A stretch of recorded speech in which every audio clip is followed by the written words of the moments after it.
হরে কৃষ্ণ কৃষ্ণ কৃষ্ণ হরে হরে, হরে রাম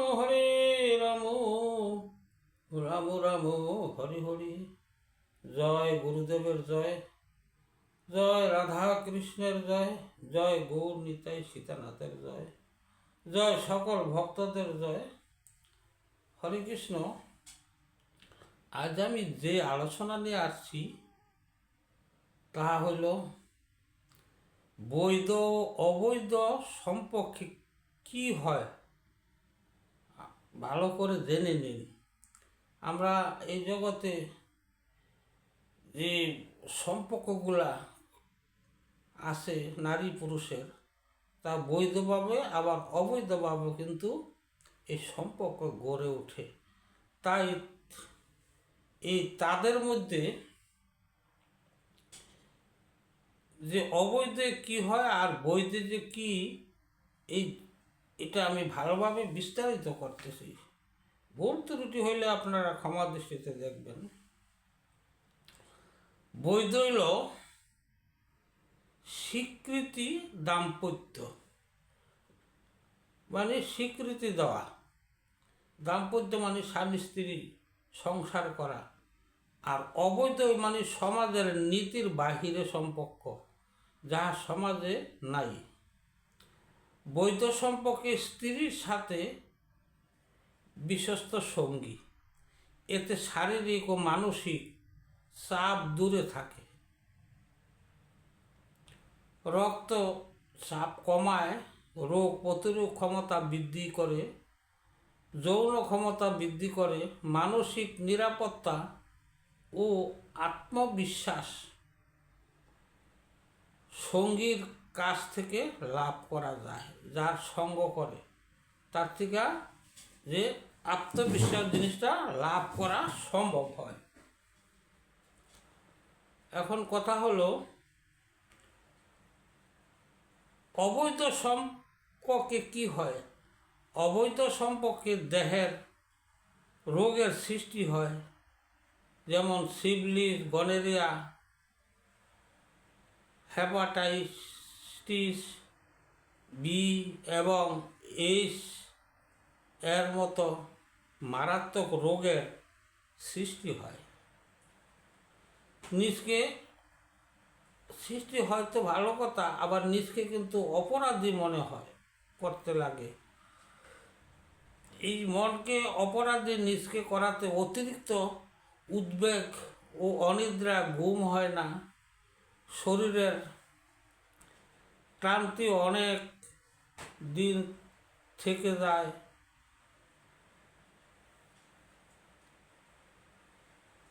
শরীরের যে ক্লান্ত হয়ে যায়, এবং সে এই অবৈধ সম্পর্কের দ্বারাতে তার আহার নিদ্রা সব দূরে চলে যায়। রাত্রে ঠিক মতো ঘুম হয় না, শরীরের ক্লান্তি অনেক দিন থেকে যায়। নারীদের এই অবাঞ্ছিত গর্ভধারণের জন্য কি হয়, জরায়ুর ক্ষতির ঝুঁকি থাকে। অবৈধ সম্পর্কের জন্য সমাজের ভয় সর্বক্ষণ মস্তিষ্কে বা মাথার ভিতরে চিন্তা থাকায় কারণে আঘাত ঘটে। নিজের সঙ্গী বা পরিবারের সাথে ছলনার ভিতরে সে বিবেককে আঘাত দিয়ে থাকে এবং অনুশোচনা তার ভিতরে জেগে ওঠে। নিজের অবৈধ হওয়ায় কারো প্রতি বিশ্বাস সে নিজেই হারিয়ে ফেলে। কারণ সে নিজে যখন অবৈধ কাজ করে তখন সে মনে করে সবই অবৈধ, যে আমার মতোই সব। আসলে তার ভিতরে বিশ্বাস জিনিসটা হারিয়ে ফেলে। আবার অনেকে দেখা যায় টাকার বিনিময়ে অবৈধ মেলামেশা করতে, মেলামেশা করে নিজের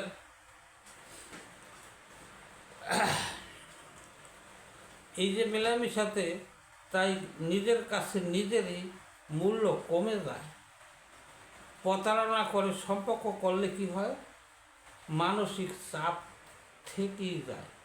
ধরা পড়ার ভয় থাকে, কেউ দেখে ফেলে কি না, এই সমস্ত উদ্বেগ থাকে।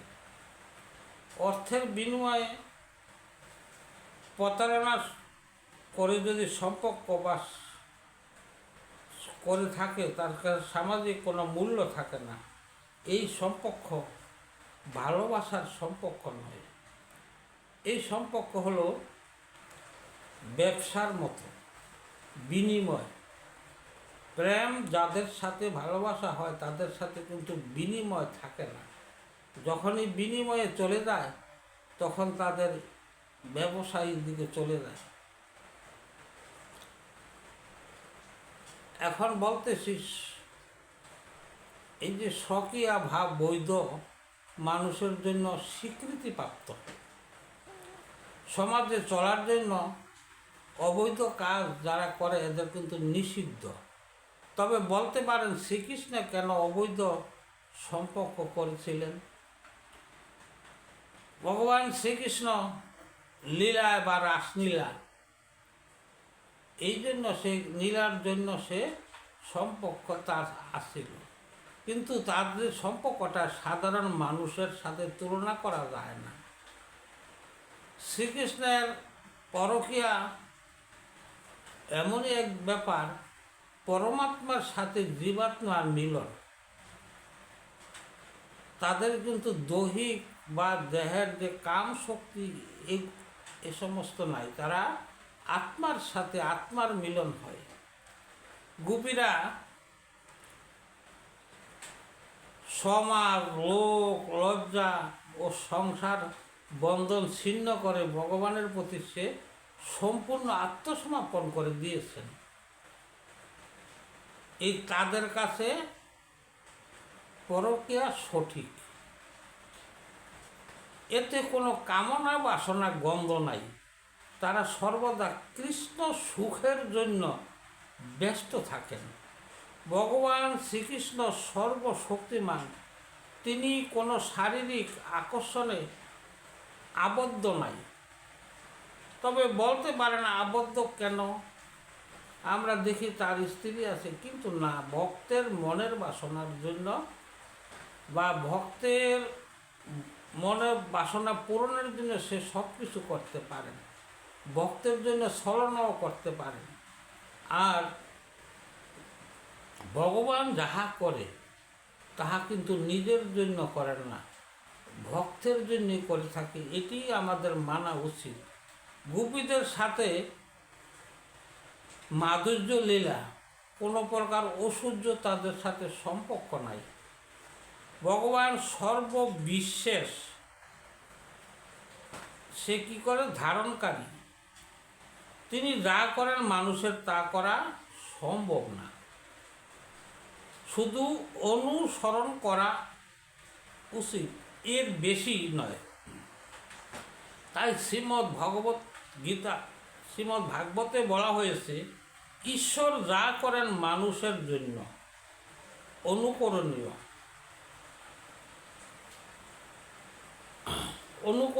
নয়, বরং তার উপদেশ পালন করে আমাদের কর্তব্য। কারণ শ্রীকৃষ্ণ যে বিষ পান করেছিলেন, কেউ কিন্তু বিষ পান করে বাঁচতে পারবেন না। কালিয়া নাগ যে দমন করেছেন, কারো সাধ্য নাই যে কালিয়া নাগ দমন করতে পারবে। গোবর্ধন পর্বত যে আঙ্গুলের দ্বারা সে তুলতে পেরেছেন, এটা কিন্তু মানুষের দ্বারা সম্ভব না। তাই ভগবানের সাথে মানুষের তুলনা দিলে বোকামি ছাড়া আর কিছু নাই। তাই আমাদের এই যে বৈধ অবৈধ সম্পর্ক, অনেকে কিন্তু এই শ্রীকৃষ্ণের লীলা এটাকে অনুকরণ করতে চায় না, এটাকে স্মরণ করা উচিত। তাই আমাদের এই সমাজের জন্য বৈধ সম্পর্ক থাকা উচিত। কারণ জীবের দ্বারাতে পরকীয়া করা খুব দুঃসাধ্য। পরকীয়া একমাত্র ভগবান শ্রীকৃষ্ণই করেছেন। এই পরকীয়া করতে গেলে আমরা কী হবে? আমরা স্বকীয়া আবদ্ধ হয়ে যাব, কাম শক্তি আমরা রাখতে পারবো না। তাই এই সমাজের জন্য আমাদের এই লোক সমাজে থাকতে হলে আমাদের পরকীয়া করা উচিত নয়, স্বকীয়া করাই আমাদের কর্তব্য। হরে কৃষ্ণ, আমার আলোচনায় যদি কোনো ভুল ত্রুটি হয় তবে আমাকে ক্ষমা দৃষ্টিতে দেখবেন। হরে কৃষ্ণ, জয় গুরুদেবের জয়।